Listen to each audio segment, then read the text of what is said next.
Okay, aloha. This is my stock recommendation report video on my chosen stock in Verizon's big telecommunications company run here in America, selling on the New York Stock Exchange with the label of VZ. Its current price for exactly 4 o'clock Eastern Time, New York side, is $44.22 selling price, which dropped. Wow, it dropped at 50 cents from the previous day. And a lot of financial analysts, my gosh, a lot of financial analysts recommend that if you own a stock in Verizon, that you should hold on to it, because they're predicting that their stock price will rise in the future, as Verizon has ventured off to other businesses, as buying shares of Yahoo and also other small companies. Verizon's network coverage pretty much covers the whole of America. They for the wireless subscriptions, they have, based from 2000 data from 2011 to 2017 second quarter, they have about 33% of the wireless people who subscribe to their network, and the next closest competition is AT&T with 32%, which is about a 1% difference, give or take. But recently, if you read through the news, Sprint has bought off T-Mobile, and so they're pretty much going to be joint. So if you combine their percentages, they now have 28% of the wireless subscriptions, based on the data from 2011 to the second quarter of 2017. So, the competition is getting very good, I would say.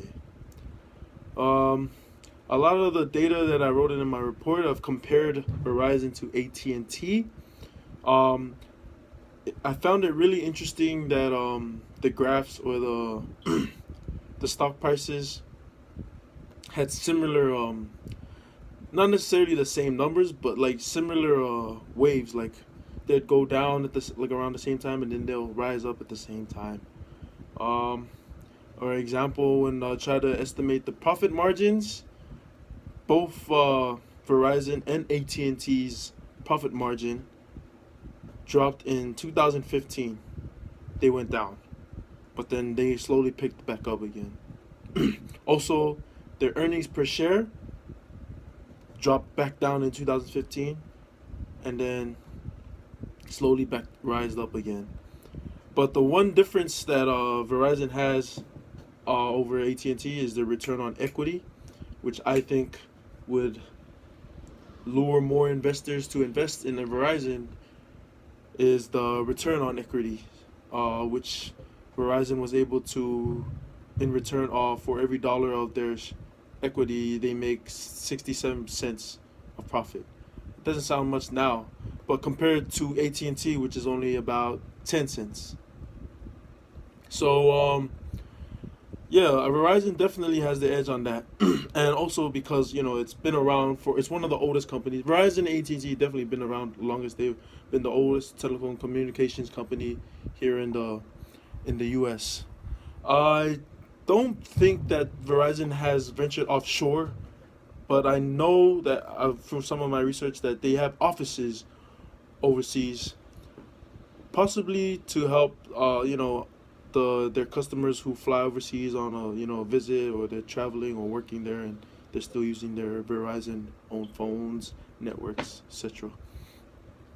Apart from that, Verizon's numbers, they're pretty good, I would say, and I think I would probably want to invest in the Verizon and hold for my if I was a financial analyst, I would advise to buy Verizon and hold on a share to it, because of the future possible benefits that they have. I mean, right now their stock is kind of high with $44, but just looking into the future. Also, something I found really interesting. It's since it went public in the '80s, it's it's so if you bought stock of Verizon in the '80s, oh my gosh, you would have made $44